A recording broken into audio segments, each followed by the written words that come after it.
আমি ভাবতে পারিনি যে মোবাইলে ফ্রিল্যান্সিং করে ইনকাম করতে পারবো, কিন্তু মোস আইটি বিডি এটা না থাকলে হয়তো সম্ভব হতো না। হুম।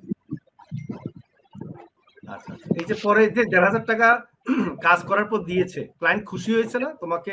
মানে কাজ জি দেখে খুশি স্যার। হয়েছে কিনা? জি স্যার। আচ্ছা, তো এরপরে যখন ১,৫০০ টাকা তোমাকে দেয়, তখন কেমন অনুভূতি হয়েছে?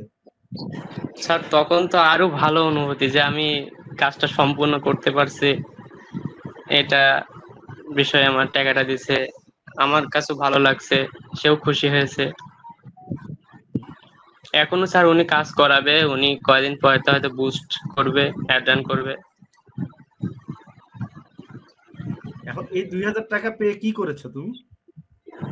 স্যার আমি ভাবেছি যে 1 মাস পুরো ইনকাম করে তারপর তুলবো। এখনো স্যার বিকাশে আছে টাকাটা। আচ্ছা, মানে টোটাল সব টাকা বিকাশে আছে, তাই না? এরপর আবার ৬,০০০ টাকা ইনকাম করেছো বললে। ওটা কি কাজ জি স্যার। করেছো? ওইটা স্যার আছে, উনি কাতারের ক্লায়েন্ট, উনি কাতারে থাকে, ওনার কাজ করেছি। ওইটা হচ্ছে page create and page SEO. Sir উনি পেজ অনেকগুলো এসইও করবেন, বুঝছেন? উনি মনে হয় 18-20টা পেজ এসইও করবে। আচ্ছা আচ্ছা। এখনো কাজ দেয়নি, কাতারে একটু সমস্যা হচ্ছে, তার জন্য কি এখন কাজটা ওনার অফ আছে। তো উনি কাজ চালু করলে আমার দিয়ে সব কাজ করাবে। গুড। এই তো তুমি তো আস্তে আস্তে অনেক কাজ পাচ্ছ। তার জি মানে স্যার। উনি তুমি এখন টাকা জমিয়ে একটা ল্যাপটপও কিনতে পারবে। হ্যাঁ, বলো। ল্যাপটপ স্যার কিনবো স্যার, এই ইনকামের টাকা দিয়ে স্যার ল্যাপটপ কিনবো। ইনকামের টাকা দিয়ে কিনবে। Very good. জি স্যার।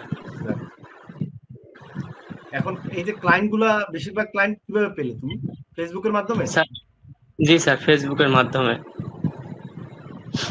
অনেকে যে বলে যে আসলে কাজ পাওয়া কঠিন, বা মোবাইল দিয়ে ইনকাম করা যায় না, কাজ করা যায় না, এই সম্বন্ধে তুমি যদি কিছু বলতে, তুমি কিভাবে কাজ স্যার পেলে বা ইনকাম করলে?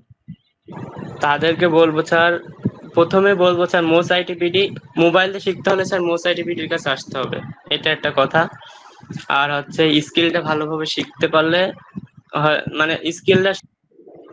জি না স্যার, আমি আমার ডিসিশনটা আমি একাই নিয়েছি স্যার।